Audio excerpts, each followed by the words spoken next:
with Upper Creek Angler, and we're continuing our work through Steve Skuce's book, Grayling Flies. This is fly number 45, the Gammy shrimp. If you tuned in to episode 15, it's not much different than the Gammy parasite shrimp, but we don't have the additional color of dubbing in the middle. So this is a slightly more subdued pattern than the parasite Gammy shrimp, but nonetheless effective for fish that have the opportunity to eat lots of scuds. We're going to put 2 layers of flattened lead wire down, one over the body section, almost the whole body section, and the other just along the top there of the body section. So we'll come back with our flattened lead wire and add another pass just to over the top, over the fatter section of the fly.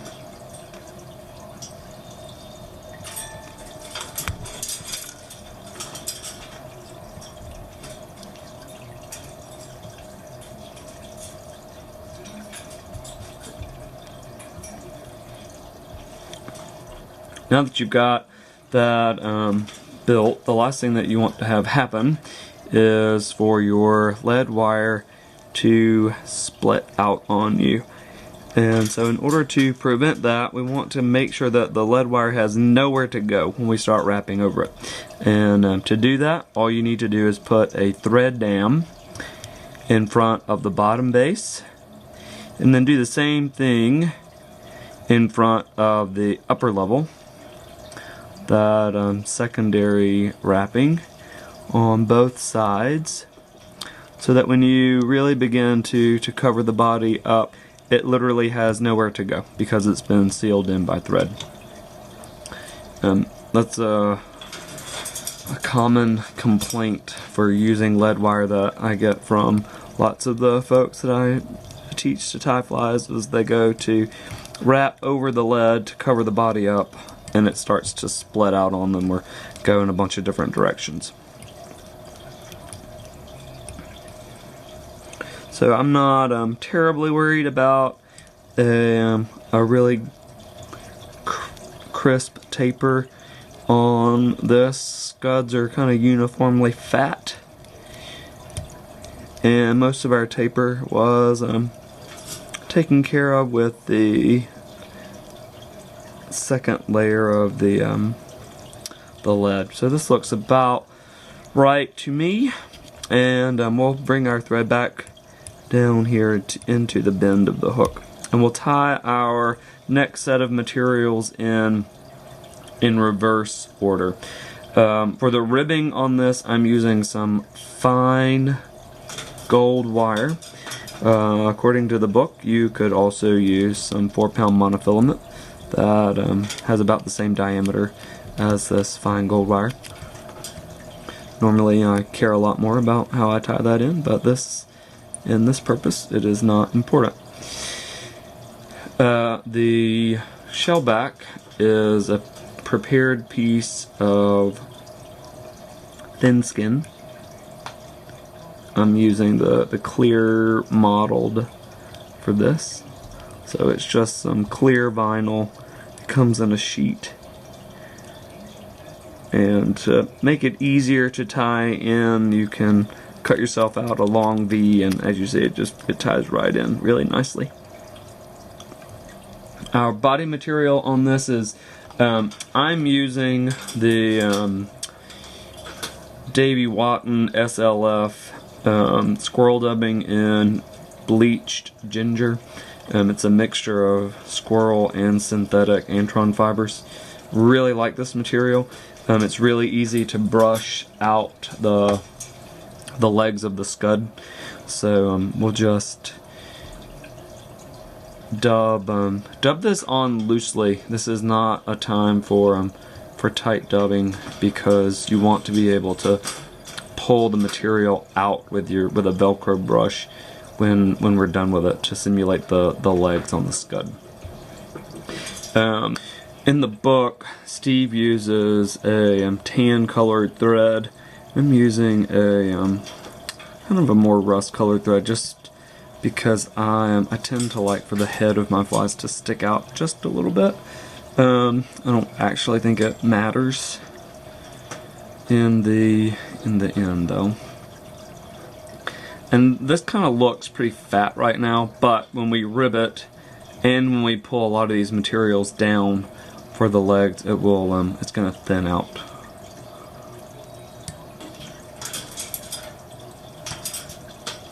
In the vise, I have a number 10 straight eye grub hook from Partridge of Redditch. It's one of my very favorite hooks. Look how big that hook gap is. It's got lots of fish hooking and fish holding capabilities to it just because of how wide that gap is. One of my very favorite hooks. I really am not a fan of a lot of grub hooks that the eye turns down on, because that downturned eye can really obscure your ability to get a good hook set. Now we will pull this nymph skin over and wrap backwards so that we have a place to tie off our wire. And then you really want to pull this straight up and at a pretty crisp angle to get that out of there. And now I'm going to cross wrap our wire here. The action of pulling the wire to me is I'm going to cause this nymph skin to rotate toward me a little bit.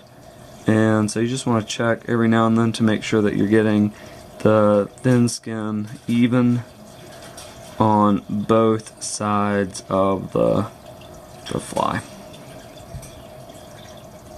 That looks pretty perfect. Cross your thread to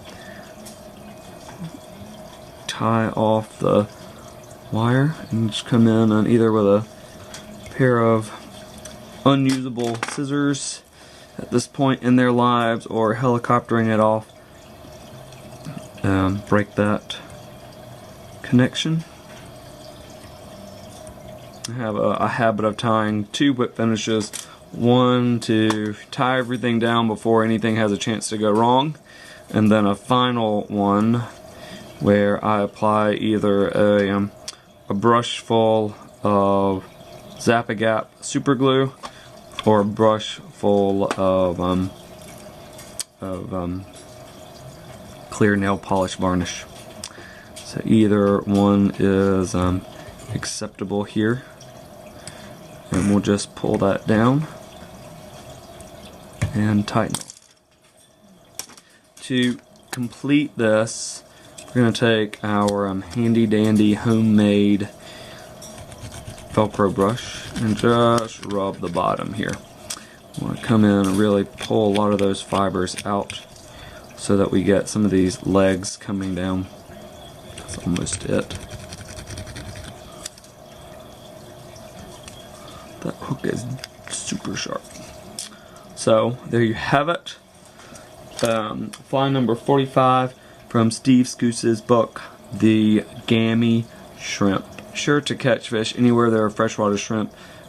We call them scuds over here in the US, but freshwater shrimp is the name of the game over in the UK.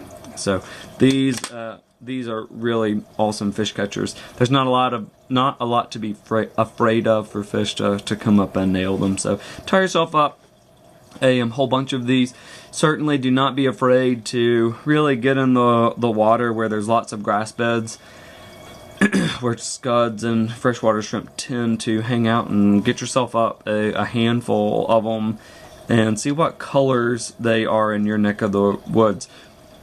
And the only thing that you'd need to do to vary this to suit your home waters would be to to alter the color of the dubbing to match the color of the scuds or the freshwater shrimp in your neck of the woods. So definitely tie yourself up a bunch of these in lots of different colors. Good to go fishing.